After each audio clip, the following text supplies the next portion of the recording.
पश्चिम बंगाल में एक ऐसा खेल पकड़ा गया है जिसे देखकर कहा जा सकता है कि अब घुसपैठियों की शामत आई नहीं बल्कि शुरू हो चुकी है, क्योंकि एसआईआर यानी स्पेशल इंटेंसिव रिवीजन ने जो पोल खोली है उसने न सिर्फ प्रशासन को हिला दिया है बल्कि कई बांग्लादेशी घुसपैठियों को सीधे कटघरे में ला खड़ा किया है। कुछ घुसपैठिए घबराकर देश छोड़कर भाग रहे हैं, कुछ करप्ट सिस्टम को रुपए खिलाकर अब भी भारतीय वोटर बनने का जुगाड़ कर रहे हैं और कुछ की जुगाड़ इतनी घटिया, इतनी शर्मनाक है कि सुनकर आपका दिमाग सुन्न रह जाएगा। लेकिन बीच में ही पकड़ी गई ये सच्चाई ममता सरकार को परेशान कर रही है और टीएमसी इसे रोकने पर तुली है। आज खुलासा करेंगे कि कौन है वो बांग्लादेशी जो एसआईआर फॉर्म भरते हुए पकड़े गए, कौन है वो मर चुका भारतीय जिसकी पहचान को घुसपैठियों ने लूट लिया, क्यों 26 लाख नाम अब भी चुनाव आयोग के डेटा से मैच नहीं हो पा रहे और क्या सच में बंगाल में लाखों की संख्या में घुसपैठिए वोटर बन चुके हैं। नमस्कार, मैं हूं आराधना नामदेव, आप देख रहे हैं वीके न्यूज। खबर पश्चिम बंगाल के हुगली जिले से आई है। डानकुनी में रह रहा बांग्लादेशी नदीम सरदार पिछले 15 साल से भारत में घुसपैठिया बनकर जिंदगी बिता रहा था। फर्जी आधार बनवा लिया, फर्जी पहचान बना ली और अब एसआईआर फॉर्म में खुद को भारतीय नागरिक साबित करने की कोशिश कर रहा था। लेकिन उसकी किस्मत उस दिन पलट गई जब वह एक मृत भारतीय मोहसिन खान के नाम पर दस्तावेज भरते हुए पकड़ लिया गया। जी हाँ, घुसपैठिया इतना ढीठ था कि एक मर चुके आदमी का रिकॉर्ड लेकर वोटर बनने निकला था। और पकड़ने वाला कौन? मोहसिन खान का नाम परिवार। लाइव हिंदुस्तान खबर की एक रिपोर्ट के मुताबिक नदीम सरदार करीब 15 साल पहले भारत आया था और उसने कोबरा क्षेत्र के रोबिन नामक एक व्यक्ति को 4000 रुपए देकर अपना आधार कार्ड बनवाया था और तब से कोलकाता के पास डानकुनी में रह रहा था। वह तब पकड़ा गया जब उसने स्थानीय बीएलओ से 9 साल पहले मर चुके मोहसिन खान का गणना पत्र हासिल किया और उसे भरने की कोशिश कर रहा था। माथुर डांगी गांव के वार्ड नंबर 20 के मोहसिन खान के परिवार के सदस्यों ने हालांकि विवरण देखने के बाद इस धोखाधड़ी को भांप लिया और उसे पकड़कर डानकुनी पुलिस के हवाले कर दिया। पुलिस ने न्यायिक प्रक्रिया के लिए नदीम सरदार और रोविन को श्रीरामपुर अदालत में पेश किया। यही असली एसआईआर की ताकत है। इसने न सिर्फ दस्तावेज चेक किए बल्कि घुसपैठियों की पूरी मशीनरी खोल दी।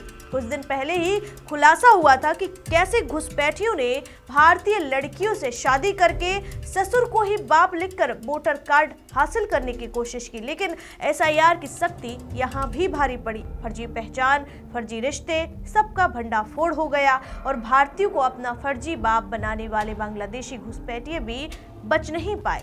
चुनाव आयोग ने साफ कर दिया है, मैपिंग रेट तेजी से बढ़ रहा है। अक्टूबर में 49% नाम मैच नहीं हो पा रहे थे, अब वो आंकड़ा घटकर सिर्फ 4.3% रह गया है।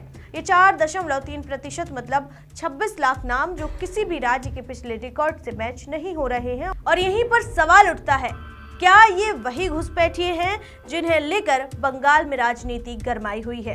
क्या इतने सालों में बंगाल की वोटर लिस्ट को घुसपैठियों ने कब्जे में ले लिया था? क्या वोटर लिस्ट का आधा हिस्सा संदिग्ध था और जब जांच शुरू हुई तो टीएमसी और ममता दीदी अचानक इतनी बेचैन क्यों हो गई? टीएमसी का प्रतिनिधिमंडल आज चुनाव आयोग से मिलने वाला है। क्यों?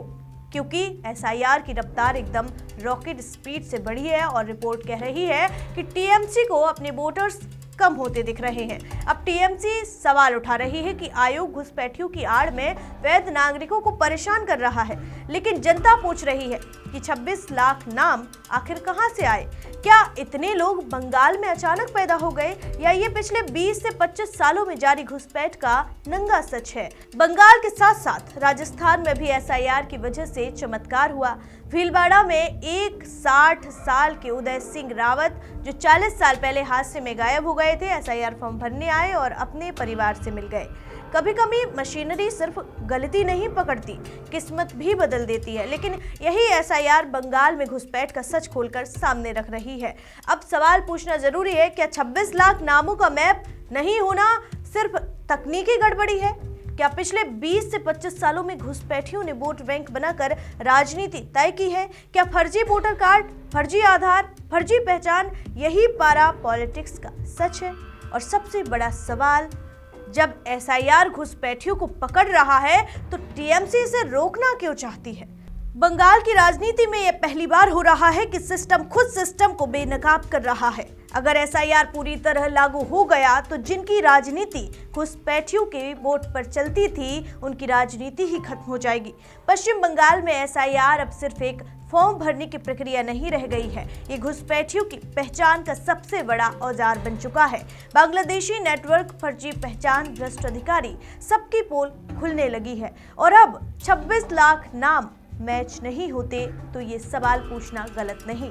क्या ये बंगाल का सबसे बड़ा घुसपैठिया क्लस्टर है? एसआईआर की रफ्तार बढ़ी है और घुसपैठियों की रातें अब और लंबी होने वाली हैं।